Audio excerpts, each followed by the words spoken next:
Oi,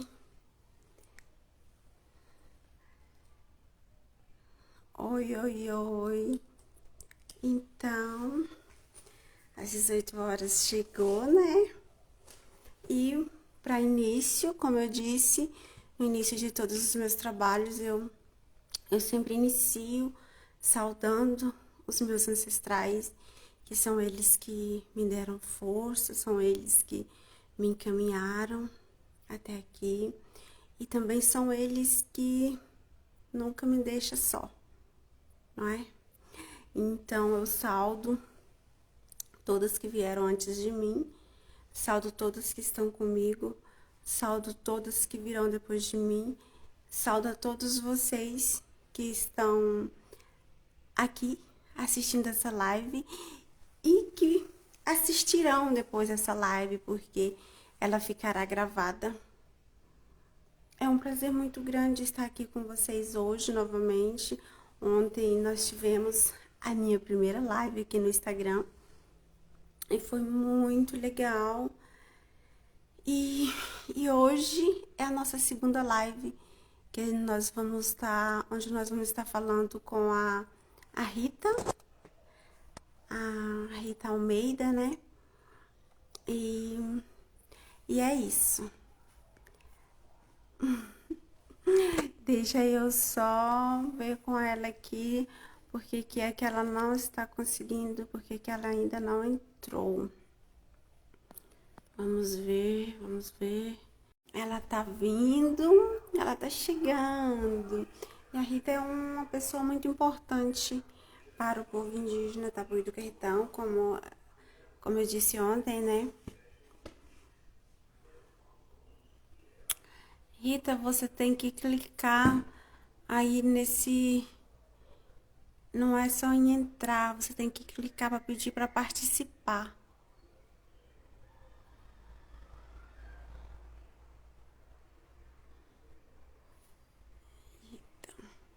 Tem que clicar pedindo para participar para que você apareça aqui nesse quadradinho, sabe? Junto comigo. Ai, o meu cabelo tá crescendo, meu cabelo é muito bom para crescer. A minha filha até diz, mãe, como é que pode seu cabelo? Eu, você corta mais que eu e seu cabelo cresce mais. Mas ele é muito bom. E aí eu cortei, né, essa parte e ele tá crescendo, aí tem que ficar tirando assim do olho. Rita, você precisa clicar para entrar. Olha, agora sim. Vamos, que hoje a noite é nossa. Eita, tá dizendo aqui que você recusou. Ah, aceitou de novo. Vou aceitar novamente. Vamos ver. Vamos ver.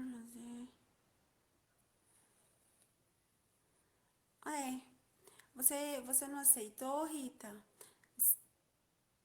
Clica novamente. É onde tem esse negocinho da. Parece uma câmerazinha com um sinalzinho do mais. Você já tinha clicado nele, eu tinha aceitado. Eu tinha aceitado. Oi, Bárbara.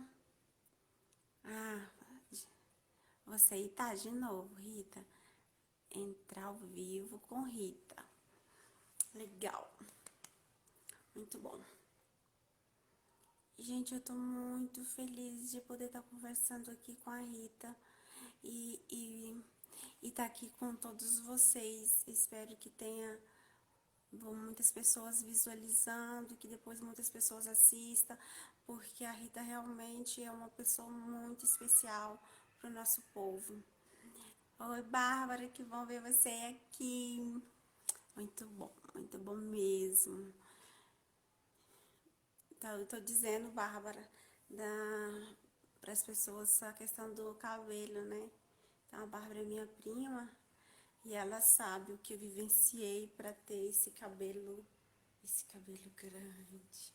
Gente, tá sendo um sonho para mim ter o cabelo grande. porque... Ai, quem conhece... Gente, se vocês quiserem conhecer um pouquinho quem é a Eunice Tapuia e por que ela está dizendo que essa questão do cabelo é tão importante hoje, tão significativa, vocês pesquisem no YouTube, tem muitas lives que eu participei, lives da UFG, lives na UFT, live nos IFs do Brasil, né? Tem muitas lives que a Eunice participou e, e eu conto, né? Eu conto a história das mulheres, eu conto a história da Eunice, eu falo sobre os trabalhos produzidos, sobre os artigos produzidos, a minha dissertação, e muitas outras coisas. Então, eu acho que vale a pena vocês dar uma gugada e conhecerem um pouquinho da Eunice Tapuia, porque a história da Eunice Tapuia é a história de muitas indígenas. E a Eunice apenas encontra espaço para poder estar falando, encontra ouvintes para poder escutar a Eunice, né? Então, é muito interessante, eu acho que vale a pena vocês darem essa gulgada. Então, parece que a Rita conseguiu entrar. Oi, Rita. A gente não tá conseguindo ver o seu rostinho, a gente tá vendo só o seu, os seus pés e a sua biblioteca, que por sinal tá linda, viu? Gente, biblioteca, livros é uma coisa tão boa, né? Tão maravilhosa. E eu gosto de folhear, sabe, Rita? Eu gosto, eu não sou chegada muito a PDF, Pronto. é Ai, muito que caro. bom. E aí, eu costumo brincar quando alguém aparece assim nas lives, que tá atrás de um estante cheio de livro, de uma biblioteca. Eu falo, gente, aqui atrás de mim tem também um monte de PDF, viu? Boa noite, Rita, seja bem-vinda.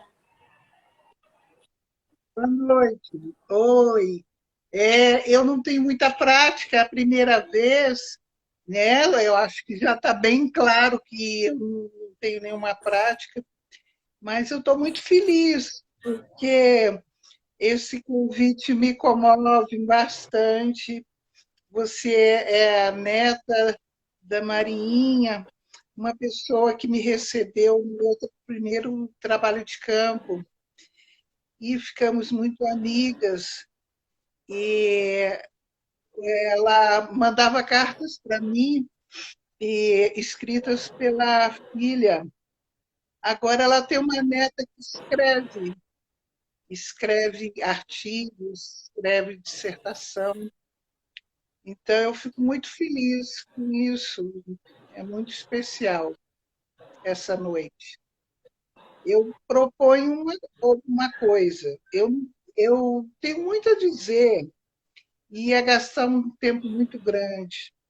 Então, eu prefiro que você conversar com você.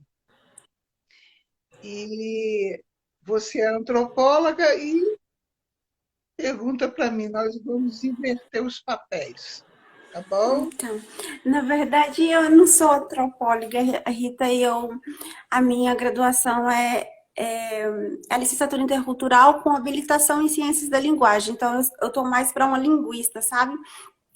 Mas eu queria muito, muito te ouvir. As pessoas que estão nos assistindo, que irão nos assistir, porque a comunidade está sabendo dessa live, né? E aí, assim, a gente quer muito te ouvir, porque a gente sabe que você tem muita coisa para falar para gente sobre o povo indígena Tapuí do Carretão. E esse carinho que você disse que minha avó tinha com você, ela realmente tinha. E assim, eu procuro levar, Rita, isso que ela me passou. Porque eu não sei se você escutou ontem, mas a minha avó, ela sempre procurava me passar as coisas, sabe? E ela dizia assim, que eu era uma menina muito escupeteira e que ainda iria escrever muitos livros. E eu era apenas uma criança. A gente folheava os livros, eu gostava muito de ler. Mas escrever um livro, aí eu, como assim? Era uma coisa assim que tava, sabe? Era outra realidade. E hoje eu escrevi, eu tenho muitos artigos publicados, eu tenho muitos capítulos de livro. Mas esse ano eu espero que saia o primeiro livro da Eunice. A gente já está trabalhando nele e eu acho que esse ano sai. É só para te colocar a par, mas eu gostaria que você falasse, Rita, para branco gosta de seguir uma ordem cronológica, né? Então, para você não ficar perdida aqui no meio dos meus pensamentos, eu gostaria que você falasse como que você tomou conhecimento desse povo, como é que foi você ter o primeiro contato com esse povo. O primeiro contato, eu acredito que foi através de leituras, né? Mas e depois, o primeiro contato mesmo de chegar lá na aldeia e ver aquele povo que era um momento muito triste que nosso povo estava vivendo. Como é que foi para você esse primeiro impacto? Olha, eu entrei na FUNAI, fui trabalhar lá. Está dando para ouvir bem ou não? Esse barulho Tá está ótimo. tá dando Sim. para ouvir, né? Eu entrei em 1980 e é, fui trabalhar num lugar chamado Departamento de Estudos e Pesquisa. Aí colocaram em cima da minha mesa várias folhas e eu comecei a ler. Era sobre a história do manezinho que você estava falando Sim. ontem, o tio Uhum. Mané, que ele foi encontrado morto, com muitos machucados no corpo, e que parece que deram a explicação que ele se embriagou e se machucou e morreu sozinho. E a FUNAI recebeu aquela informação e queria saber mais um pouco. Nessa mesma informação, já tinha um memorando do Rafael Menezes de Bastos, que era um antropólogo mais velho do que eu, mas não tão mais velho. E ele fez um memorando muito bonito, contando que a dona Olímpia e o filho haviam estado lá na FUNAI em 79 e que queriam muito a ajuda da FUNAI para recuperar a terra, que eles tiveram conhecimento dessa Sim. possibilidade. E, além disso, também já tinha uns memorandos, uns telegramas, como chamava antigamente, Sim. né? Rádio amador, do Ivan Braioc, que era o diretor da FUNAI em Goiânia, preocupado, achando que não era. O Manezinho não morreu assim, embriagado e caiu no chão e morreu, mas que havia ali uma luta pela terra latente, muito forte. Então eu fui, me preparei para ir para essa viagem, mas um pouquinho antes eu fui à biblioteca e vi que aquela região era a região da aldeia Carretão, aldeia que chamava Dom Pedro III do Carretão, porque ali passava um rio chamado Carretão, que ainda passa até hoje, é claro, e Sim. está encostado na Serra Dourada. Ali houve um grande aldeamento com muitos índios de várias etnias: Chavante, Caiapó, Carajá, Javaé, Xerente. E era um lugar que, ao mesmo tempo, forçava o índio a falar o português, a viver como um branco, né? Mas, assim, ao mesmo tempo, também tratava mal os índios. Então, Muitos foram embora, outros ficaram. E esses são os que são, hoje, vocês são descendentes. Quando eu fui para lá, então eu já sabia disso. O Serviço de Proteção aos Índios, que aconteceu na época do Marechal Rondon, também sabia Sim. disso.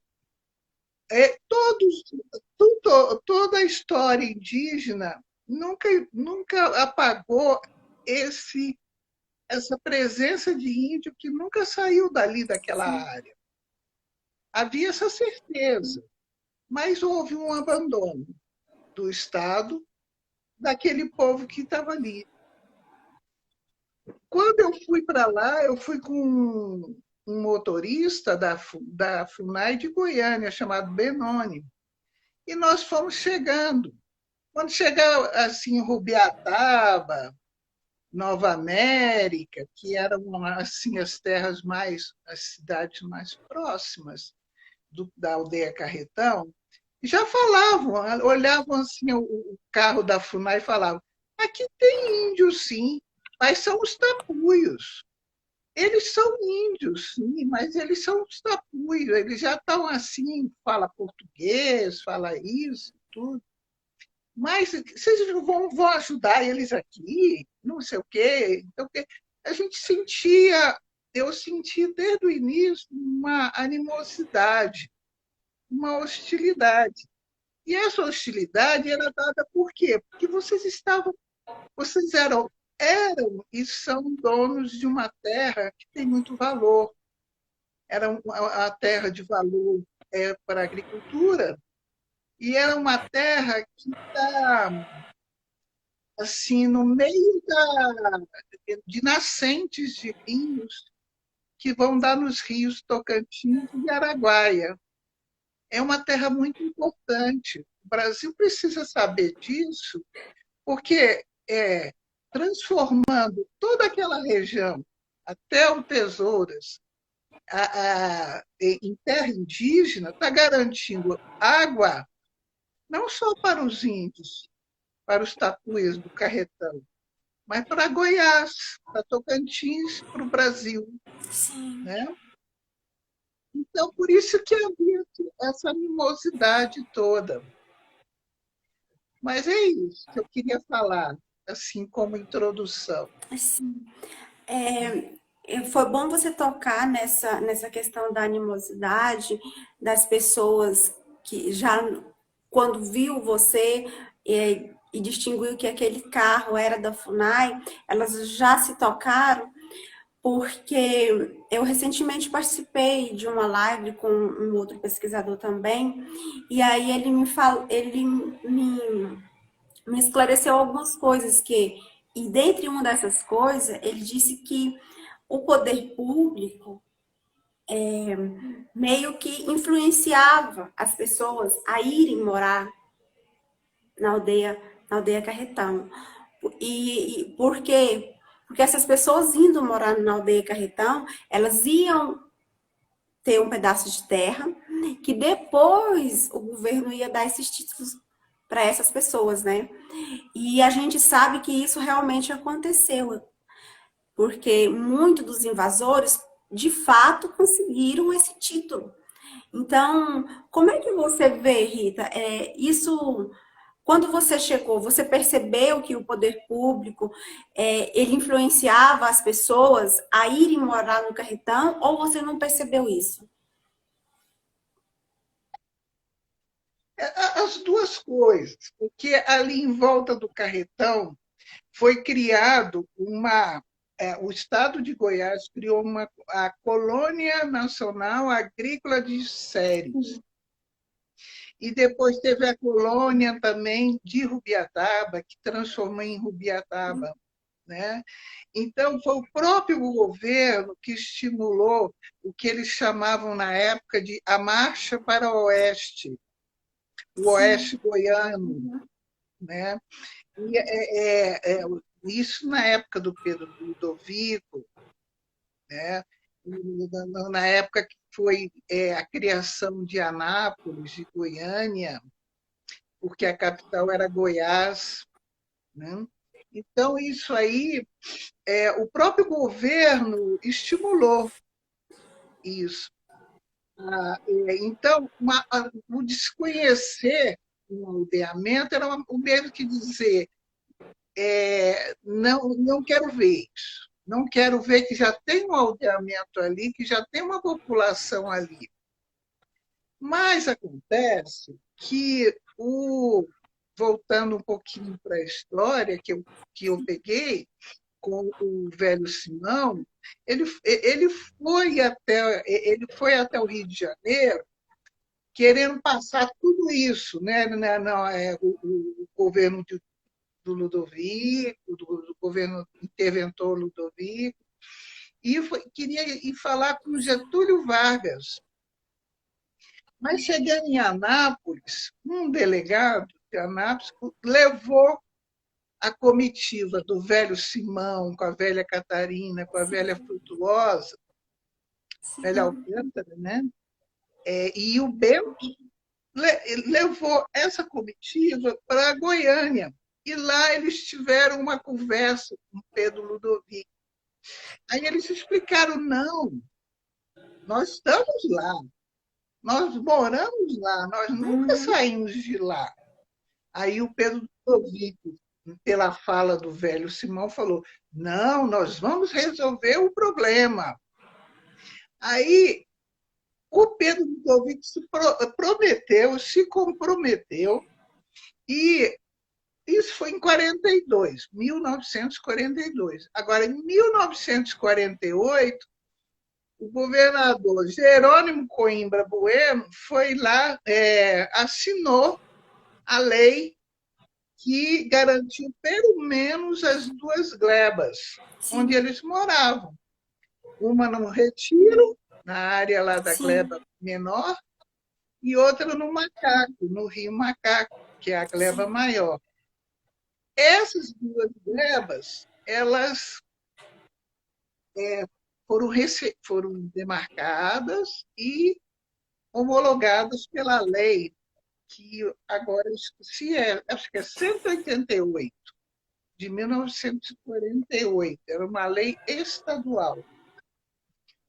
Aí passaram-se os anos, e o tempo passou, e aqueles agricultores que estavam em séries, em Rubiataba, foram chegando e entrando dentro da terra que eles receberam.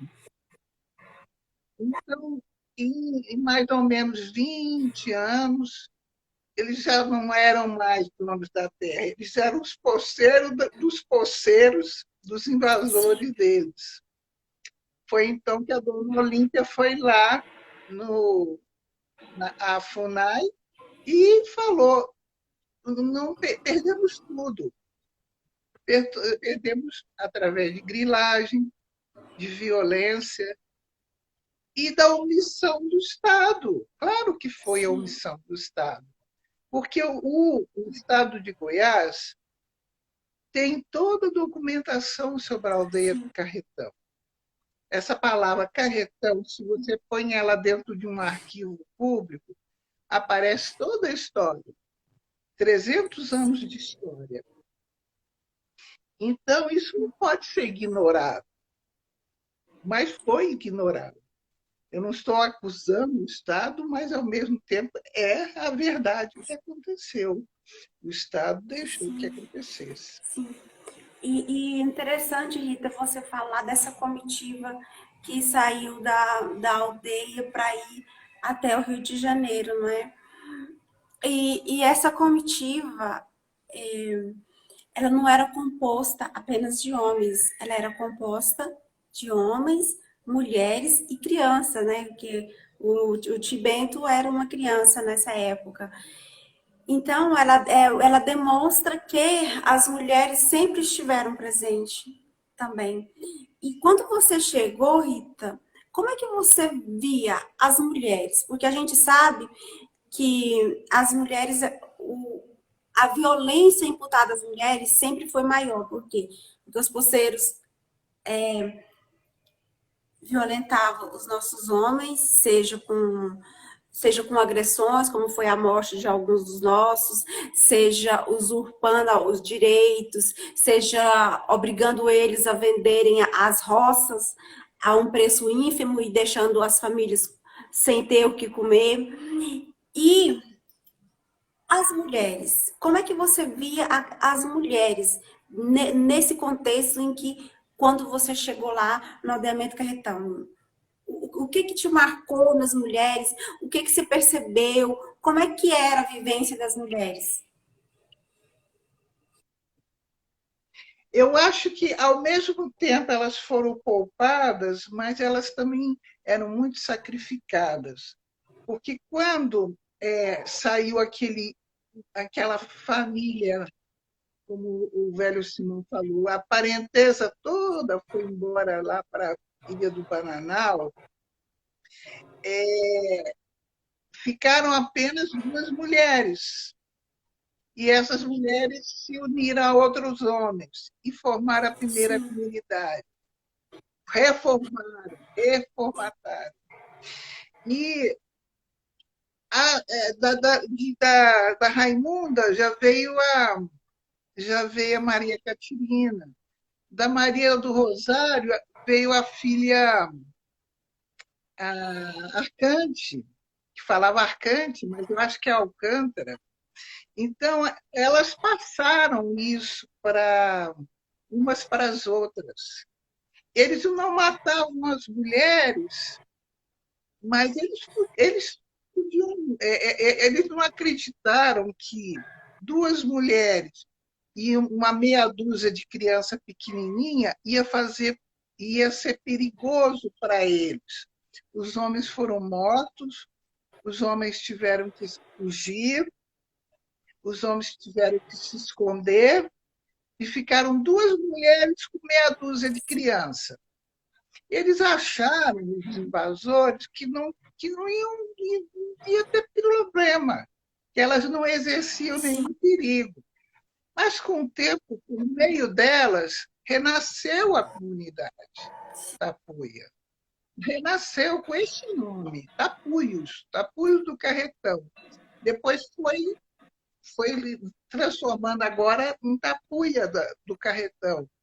Mas essa nova sociedade que foi nascendo aos pouquinhos vieram delas, que foram passando a história, foram passando a luta delas, a perseverança, sabe? Então foi uma coisa assim muito bonita mesmo, foi passando e chegou a você, por exemplo, né? Chegou a você, chegou a Silma, chegou a Vilma, chegou a tantas que eu gostaria de lembrar aqui agora, no momento, que como você, Eunice, que são mulheres fortes e, e que vão continuar o grupo, né? Vão continuar.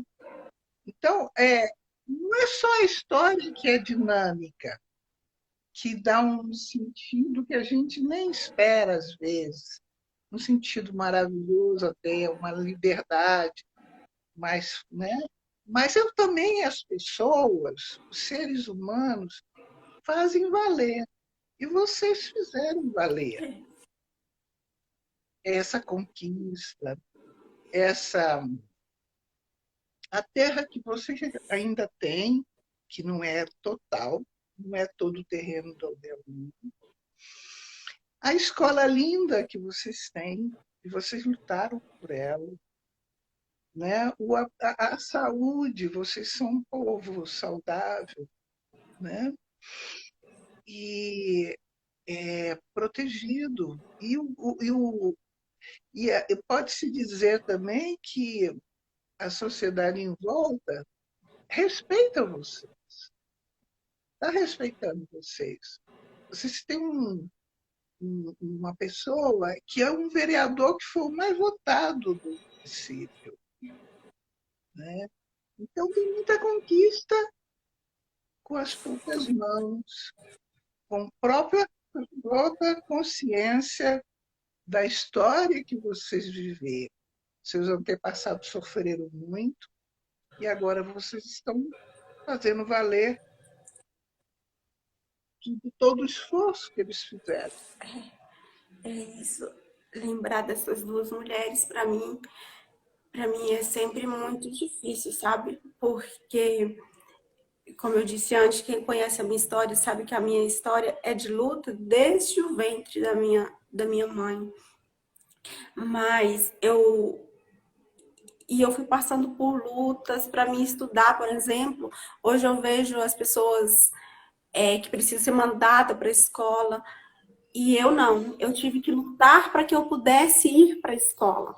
Então, tudo para mim foi luta. Mas, mesmo a minha vida sendo carregada de dificuldades, de lutas e de percalço, eu ainda me considero uma pessoa muito abençoada, porque eu penso nessas duas mulheres. O que essas duas mulheres tiveram que passar. E elas conseguiram suportar tudo, elas conseguiram aguentar e permanecer no local. E o fato delas terem aguentado tudo, suportado tudo e permanecer naquele local e não negar sua identidade, preservar quem elas eram, hoje o povo tapuí pode dizer, hoje a Eunice pode dizer, eu sou tapuia, eu tenho um nome, eu tenho uma identidade, eu tenho um território, eu tenho uma língua indígena, eu sou reconhecida graças às nossas ancestrais, né? Então, para mim, assim, é sempre muito... eu sempre me emociono quando eu lembro delas, porque eu vejo que a minha luta e a luta das nossas mulheres, embora seja uma grande luta, ainda é bem amena do que o que elas vivenciaram, o que elas passaram. Então é por isso que às vezes eu peço desculpa por eu me emocionar, sabe? Mas é isso, Rita. A história do povo indígena Tapuí do Carretão é uma história de sofrimento, mas também de superação. E é como você disse, hoje nós somos reconhecidos, somos valorizados, temos o primeiro vereador do estado de Goiás. Olha só, a primeira escola indígena do estado de Goiás. O curso da licenciatura intercultural na quem abriu, quem lutou para que isso acontecesse, foi o povo indígena Tapuí do Carretão. Então, e esse curso, dentro da UFG, abriu portas, abriu políticas públicas, fez com que o Estado tivesse que reconhecer que havia sim indígena nesse Estado. Porque até então, indígena no Estado de Goiás não se falava. Então, assim, o povo indígena Tapuí do Carretão, ele tem muita força. Ele tem muita força, sabe, Rita?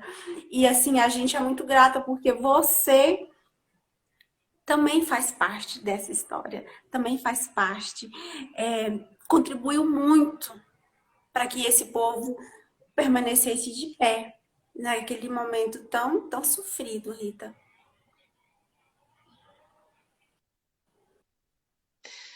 Olha, quando eu voltei da viagem, a primeira viagem que eu voltei daí, em 80, eu fui demitida da FUNAI, porque eu assinei uma carta contrária aos dirigentes, né? Porque eu dizia, não só eram 21 pessoas que assinaram a carta dizendo que os povos indígenas não estavam sendo tratados com dignidade. E, por conta disso, nós fomos demitidos na época. Aí eu fui fazer o mestrado, entrei no mestrado da UNB de antropologia. E na hora que eu ia escolher um tema, eu pensei em vários temas. E podia ter feito outros, escolhido outra, saído do que eu já conhecia e começar uma outra coisa, né? Um outro horizonte, olhar para uma outra Sim, aldeia, né? Um outro tema. Mas eu senti um compromisso social com vocês, eu senti, e não tem assim, foi realmente sincero, porque vocês continuaram a mandar cartas, telefonavam para cá, sabe, houve um elo que ficou. No momento que eu conheci o velho Simão, eu percebi que ele era um elo entre a história antiga e o Sim, momento presente. Ele era a prova cabal de que as coisas, que aquela história escrita que estava dentro do arquivo, ela continuava viva. sim, Ele estava ali, aquele velhinho de corpo franzino, que depois foi jogar, caiu num rebentão, se machucou todo. Até hoje ninguém explica como é que foi a morte dele. Ele era a ligação, o elo de ligação. E isso, assim, quando eu voltei para trabalhar com vocês, eu tive uma grata surpresa, porque vocês me ensinaram. Eu aprendi que fazer antropologia é deixar que as coisas também venham como elas são, não como a sim, gente projeta. Não o projeto acadêmico, mas o que você está vendo realmente. Então, no segundo momento, eu presenciei algo muito bonito, que em cada lugar que eu ia, com cada pessoa, a velha Benedita, a velha Marinha, a velha, né, todos se chamavam assim de velho, velho, velho, porque depois de uns 50 anos é sabedoria. Então, é como falar, o ancião, né? Mas era o velho Simão, o velho Benedito, né? Então, com cada um deles, eu fui ouvindo a mesma história do velho Simão, só que contado por cada um, na perspectiva sim, de cada um. E eu percebi que essa história que cada um contava era constituinte da identidade de vocês. Era a linguagem de vocês, era a língua que vocês ainda tinham e que ficou muito forte aí dentro de cada uma de vocês, cada um de vocês. Então, na verdade, eu aprendi também. Eu não sei se eu aprendi mais do que eu ensinei, que não estava na função de ensinar, eu estava na função de registrar. E vocês me ensinaram muito, sabe, o que é identidade, o que é resistência cultural, o que é história viva, né, que se expressa pela história oral, pelos sim, relatos. É sim. isso. E, Rita, você teve, teve um contato muito grande com o nosso último, com Simão Borges de Aguiar. E como que você via, como é que ele, como é, que tipo de líder ele era? Porque a gente hoje ainda lembra, a gente vê ainda as pessoas lembrarem dele com saudosismo, né? Olha, e se fosse o Simão, ele agiria assim. Se fosse ele não deixaria ninguém pegar isso antes que ele desse a ordem. Ele que falaria que tem que ser feito. Como é que você vê, como que tipo de líder era o vovô Simão?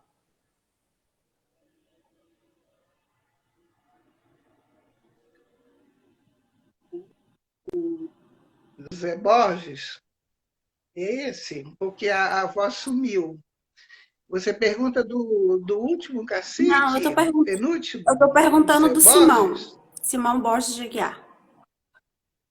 Ah, eu tive breves momentos com ele. E nesses breves momentos eu tinha um gravadorzinho desse tamanho que estava dentro no meu bolso e eu acionei, liguei pronto. estava na minha bolsa. E aí o que tem dele está ali naquela fitinha. E foi muito pouco. Num segundo momento, eu voltei lá, aí ele me contou, mas eu não tinha mais a fita, então eu escrevi no papel, no Sim, meu caderno. Eu acho que ele era um homem forte. Ele teve problemas com o irmão, Manuel Homero, ou com outros, sei lá o que foi, mas ele era um ser humano. Enquanto líder, ele agiu com muita firmeza. A sua avó Marinha falava isso. Quando foi morto um dos fazendeiros que entrou lá na terra, chamado Torquato, foi sim, assassinado por um tapuia, ele foi o primeiro a ser preso e ser espancado e a ponto de chegar ao conhecimento do SPI em Goiás. Ele ficou no porão da fazenda desse Torquato, sendo surrado. Então ele não entregou ninguém. A pessoa que assassinou, ele não entregou. Ao meu ver, eu acho que não entregou pelo que eu ouvi. Ele agiu como um líder, como um chefe, que foi. Quando ele foi libertado, até com a ajuda do fazendeiro vizinho, que era o Caiado Brasil, o doutor Brasil Caiado, ele voltou e ele recebeu em torno dele os jovens que davam órfãos, né? Que haviam perdido seus pais e tudo, e eles começaram uma comunidade ali em torno do sim, macaco. Né? As velhas, Catarina, Frutuosa, tinham morrido. Natalino estava órfão. sim, Os Lourenços era órfão, né? Bento era órfão. O Aí vai. Né? O próprio Zé Borges perdeu o pai dele nessa luta. O Zé Borges, que é o cacique, leva o nome da escola, a escola leva o nome dele. sim, O pai dele era o Benedito. O pai dele foi lá em Goiás Velho para reclamar com o SPI. E ele teve uma morte estranha. Caiu um pau em cima dele, uma árvore em cima dele. Né? Esse era o pai do José Borges. Ele é o tio do Dorvalino, que é o atual cacique. Então, eu acho que essas chefias têm uma relação muito assim, de tio para sobrinho. Né? No caso, depois do velho Simão, veio o velho, o Zé Borges, o velho Zé Borges, e depois agora o Dorvalino. Ele é um cacique sim, mesmo. Embora ele seja uma pessoa extremamente humilde, falar, não, eu comecei a acompanhar porque o tio estava precisando de companhia. Mas não era só isso. Ele estava escolhido para continuar. Então, ele precisava acompanhar para aprender tudo que ele precisava para ser um líder, para ser uma pessoa que é líder e uma pessoa extremamente humilde, grande, né? Maravilhosa.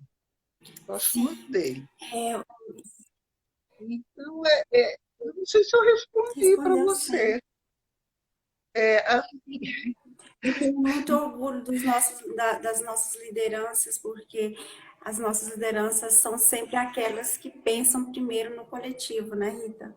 Então a gente vê isso no Dorvalino e pelo que eu escuto, pelo que eu ouço dos velhos, a gente via isso no vovô Simão, onde as pessoas diziam, não, chegava alguém e estava precisando de plantar e ele dizia, olha, tá vendo ali aquele pedaço de terra, de tal lugar até tal lugar, vai lá, faz a sua casa, e aquele pedaço fica para você. Então, assim, a gente vê que os nossos líderes sofriam todo tipo de opressão, mas pensavam sempre no coletivo, nunca pensava em tirar vantagens, É, subjugando o outro. Então, muito orgulho disso. eu gostaria de falar uma outra coisa. O atual vereador, ele é neto do velho Quem? Simão, o vereador mais Ah, votado, sim, sim, não é exatamente, ele é neto. Então, ele é o neto do velho Simão. Você vê que ele é um líder nato Uhum. também. Outro que é um líder, um grande líder que já morreu, é o Zebelino.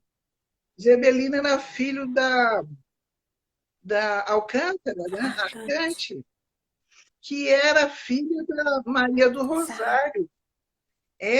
Ele tinha muita história para contar. Ele me ajudou muito no trabalho e era um líder também. Então, assim, eu valorizo muito também o papel dos homens do seu grupo, porque eles fizeram valer ali. As mulheres foram muito valentes, mas os homens também foram muito valentes, Conjunto, né? um conjunto Exato, coletivo. isso mesmo. E essa questão, Rita, de quando você chegou, não havia políticas públicas, né? O nosso povo não tinha acesso à saúde, à educação. Como é que foi para você se deparar com essa realidade? O que você pensou? O que você achou? Como é que foi isso?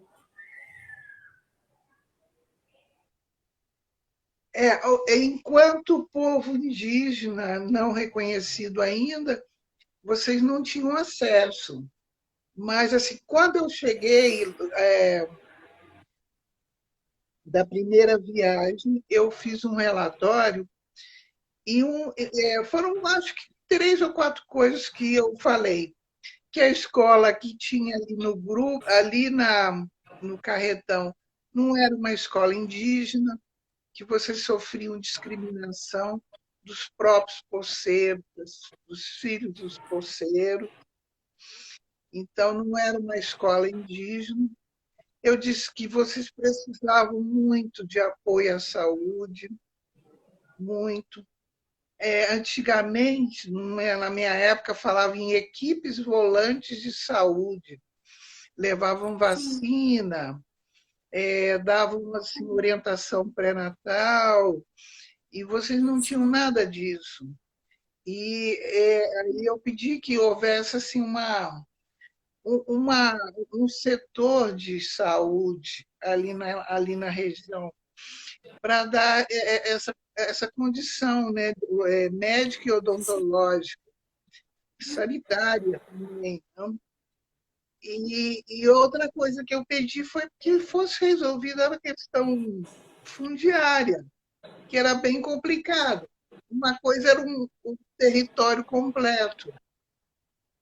A noção de território que foi dada para mim por Simão, por Belino, por sim, Borges, não era só aquela lei pequena das 2 glebas assinada pelo Jerônimo Coimbra Bueno. Não era só isso, era um território bem mais amplo.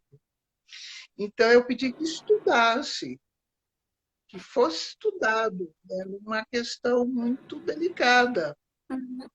Né? Uma coisa foi o que era verdadeiramente o território da aldeia Carretão, e a outra era o o que ficou e o que tem sido.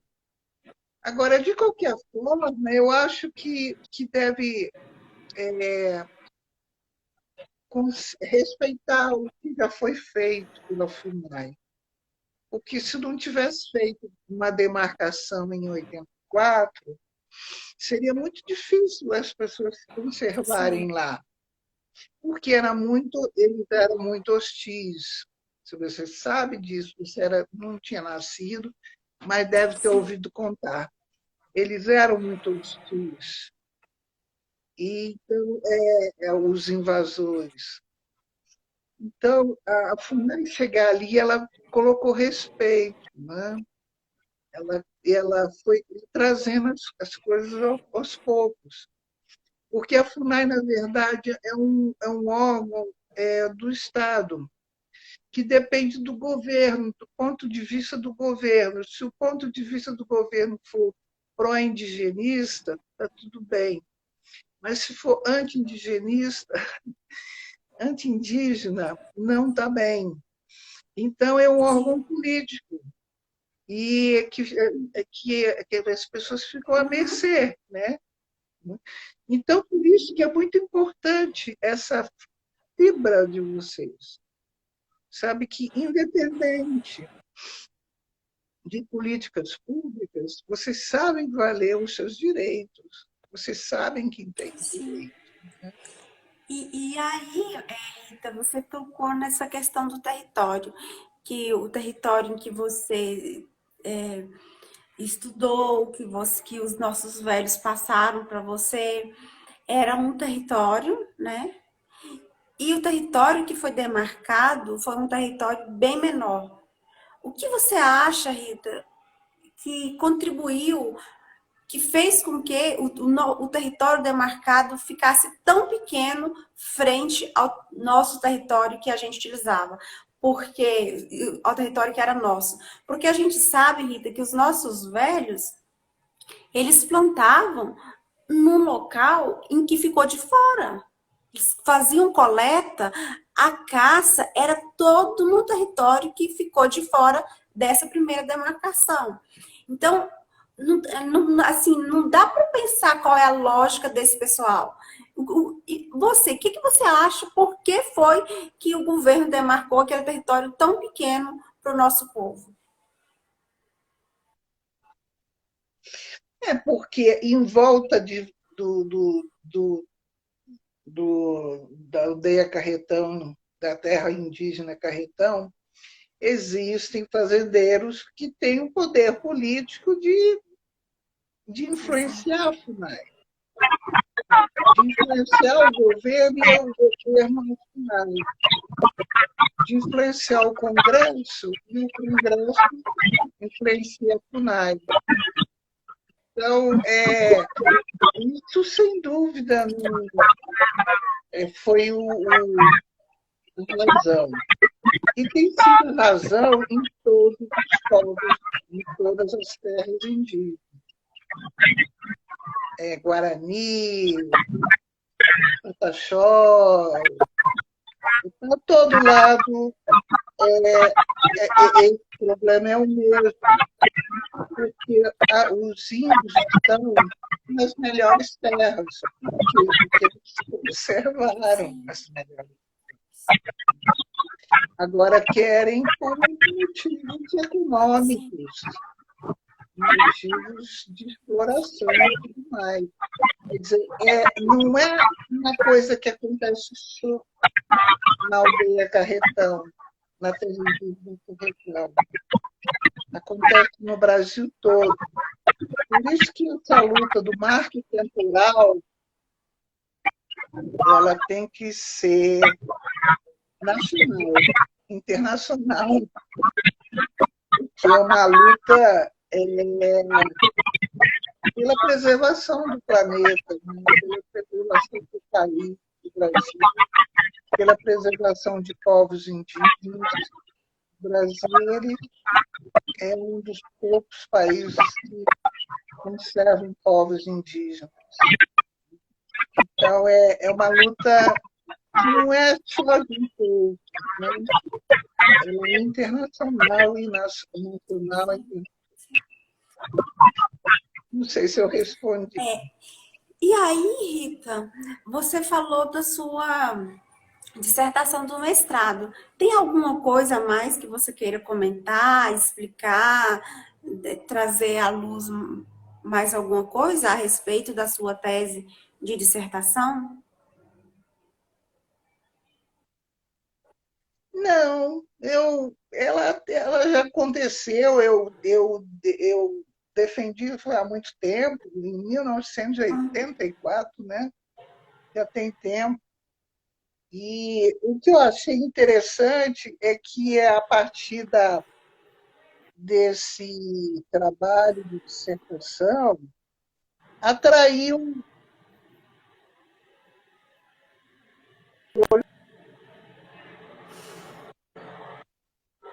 A internet falhou, Rita. Você pode repetir, por favor? O Christian Perron, na UNB, o Rita, Fábio a Pimenta. internet sua falhou. Você Hein? pode repetir, por favor? Eu estou dizendo que o melhor dessa tese, além eu aprendi bastante, como Sim, eu já falei para sim, vocês, né? Aprendi mais do que vocês. E o segundo resultado bom foi atrair a atenção da igreja Prelasia de Rubiataba. O Cine começou a se sim, interessar muito. Outras organizações indígenas começaram a se interessar. Os povos indígenas vizinhos vieram a saber que ali tinha um povo indígena, que ali estava um povo indígena que ia compor com eles as novas sim, lutas. E atraiu também pesquisadores. Então, o que vale uma tese acadêmica não é só a aprovação, que já é uma coisa muito boa na vida de qualquer pesquisador, mas é a divulgação. Eu acho que a antropologia ela tem um vínculo. A antropologia ela pode ser só acadêmica, mas ela pode ser política também. Quando ela é política, ela tem essa ferramenta. O que a pessoa escreve pode ser, pode ser repassado e outros ficarem sabendo e aquilo virar uma luta coletiva. Não é a luta, não é uma coisa que vai para a gaveta, sabe? Que vai para uma prateleira de livro. O importante é que aquilo continue e seja a força motriz de boas mudanças. sim. E aí, Rita, já caminhando para os finais, eu participei de uma disciplina. Nós tivemos um seminário, e nesse seminário nós vimos que os pesquisadores, eles não se interessam muito por pesquisar povos originários. E os que se interessam em pesquisar povos originários, eu estou falando isso no geral, aqui em Goiás, eles querem pesquisar os chamados indígenas exóticos. Não sei se ficou claro para você. E o perfil do tapuia não é desse indígena exótico, né? O tapuia tem o português indígena, que é um português praticamente o mesmo português brasileiro, tem um fenótipo que se assemelha ao branco, que se assemelha ao negro, assemelha ao indígena, então o fenótipo dele é um miscigenado. A cultura também é uma coisa que a gente reconstruiu com base nos nossos velhos e com base na nossa história. Então, o tapuia, ele foge desse indígena exótico. E aí nós vimos que os pesquisadores goianos quase não se interessam em estudar indígenas. E os que se interessam em estudar indígena, eles vão para outro estado, mesmo sendo aqui da Universidade Federal de Goiás, eles vão pesquisar indígenas de outros lugares, porque os outros se encaixam nesse fenótipo de indígena exótico. E aí, você fugiu essa regra. Você é uma pesquisadora lá de Brasília e foi e quis estudar esse povo Tapuia do Carretão, esse povinho que ficava lá nas margens do Rio Carretão. Você já falou um pouquinho, mas eu gostaria que você deixasse bem claro, porque essa live vai ficar registrada para os nossos velhos, para os nossos jovens e até para nossas crianças. Por que você quis fazer esse trabalho estudando, pensando nesse povo? Que era um povo que era visto pelas pessoas como um povinho. Olha, eu acho que vem lá da minha família. Minha mãe e meu pai são pessoas muito generosas. Meu pai tem um lado indígena muito forte, que ele escondeu a vida toda. Eu explorei bastante isso, mas ele mesmo não sabia o que era um sentimento individual, e não familiar, como é o caso de vocês, não grupal, como é o caso de vocês. E os dois sempre foram pessoas que gostaram de estar no meio do povo e, e fazer alguma coisa por eles. Né? Porque sempre quis, sempre gostaram de criança pobre. Né? E meu pai me levava muito para o meio rural. Eu sempre gostei de ver as veredas, gostei das montanhas, das torres. Então, eu tive uma infância muito bonita, muito que me ajudou a querer algo que eu já conhecia, que eu gosto, que era familiar.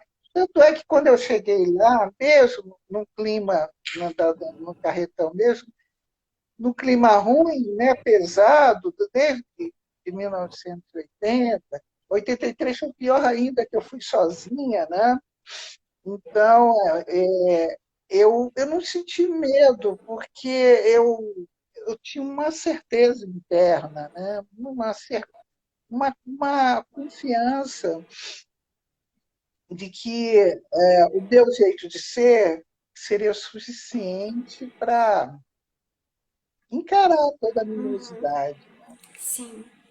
E aí, Isso, Eunice, muito obrigada, viu? Eu achei maravilhoso que estar falando bom. com você. A gente vai fazer mais duas perguntas e a gente parte para o final, Rita. Essa próxima, eu gostaria que nós já tratamos mais a questão do território, né? E aí eu gostaria que você falasse a sua percepção sobre a cultura. Porque quando você chegou, você viu a questão do território, falta de políticas públicas, o que nosso povo estava vivenciando, mas e sobre a cultura? O que, que você percebeu, o que, que você viu, o que, que você achou interessante no âmbito cultural? Bom, eu já disse um bocado aqui ao falar que a história ela estava Sim, preservada. E a maneira como cada um colocava a história que haviam visto ou sim, ouvido era a consciência da identidade que vocês tinham. Esse é o grande legado cultural, é a história oral. Agora, a maneira como, como vocês cuidavam das roças, a maneira como vocês se chegavam dentro de casa e dormiam juntos, Eu dormi com vocês lá muitos dias, muitos, muitos dias. A maneira como se reuniam para se alimentar, é, tudo isso assim era indígena, é indígena, é integrante da identidade de vocês. Ela, ela não se perdeu, não foi proibida, porque ela integrou, ela se integrou na rotina e ela ficou. Então, sem perceber, vocês continuaram indígenas e no dia a dia, na forma de plantar, na forma de ir buscar uma semente, na forma de se medicar, medicar muito importante, na forma de caçar, né? Eu escutava muito as conversas dos Zé Borges e dos Juvencio, as caçadas. Era uma maneira, quer dizer, os meios de sobrevivência eram os mesmos, e eles foram preservados, né? Foram rotinizados. Entendi. Que bom, Rita. Uhum, respondeu sim. Então, já deu o nosso horário, mas eu gostaria, Rita, que para o final você falasse um pouquinho, às vezes alguma coisa que eu não perguntei, que você queria falar. Então, você fizesse as considerações finais. E antes de você trazer as suas considerações finais, eu gostaria muito de agradecer as pessoas que participaram aqui com a gente, né? Eu estou vendo aqui que hoje nós tivemos várias pessoas aqui participando e não vai dar para mim falar o nome de todas, como eu fiz ontem, mas eu agradeço muitíssimo. Agradeço também, Rita, muito você, porque eu sei que você ainda está se recuperando, né? E mesmo assim, você não mediu esforço para estar aqui hoje com a gente. Então, eu sou muito grata. Eu sei que as minhas ancestrais também estão aqui, nos vendo, nos assistindo, prestigiando.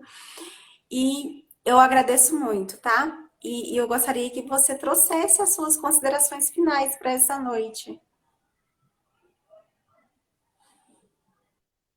Olha, ai, ai, ai. Não sei o que eu vou dizer assim, em poucas palavras, mas realmente eu fiquei muito feliz de estar aqui com você. É, essa, eu acho que de 80 para cá já tem uns 30 e tantos anos de convívio, né, de vivência entre nós. Então é praticamente uma grande amizade, né, que nunca foi congelada, né, ela nunca morreu. Ela era fortalecida porque eu levava minha irmã para conhecer o Carretão, levei meu irmão, meus filhos, né? Todos da minha família conhecem um pouco a história de vocês, como se fosse assim, assim, meio primos nossos, né? Meio. Isso assim foi gratificante, foi, não foi uma coisa fria, assim, pesquisador, objeto de estudo, né? Não foi de maneira alguma. E outra coisa que eu queria dizer é que realmente eu não sei o que é mais forte, se é a força da história transformando o mundo, ou se é a força dos homens, das mulheres, da humanidade. E vocês são a prova disso, né? Que poxa, eu cheguei lá na aldeia Carretão em 80, eu encontrei assim, a casa do Sebastião, que é o neto do velho Simão. Aí eu parei o carro ali, já tinha uma meia dúzia de pessoas estavam tão magros, tão assim, né, numa condição de muita pobreza, assim, sem saber que vai dar aquilo, né? Aquele carrão, aquela caminhonete chegando lá, de repente, né? E eu também fiquei me perguntando esse trabalho, né? Assim, esse encontro aí me deixou meio. E eu acho que deixou também quem me recebeu sem saber que essa moça veio fazer aqui. Uma moça branquinha chegar aqui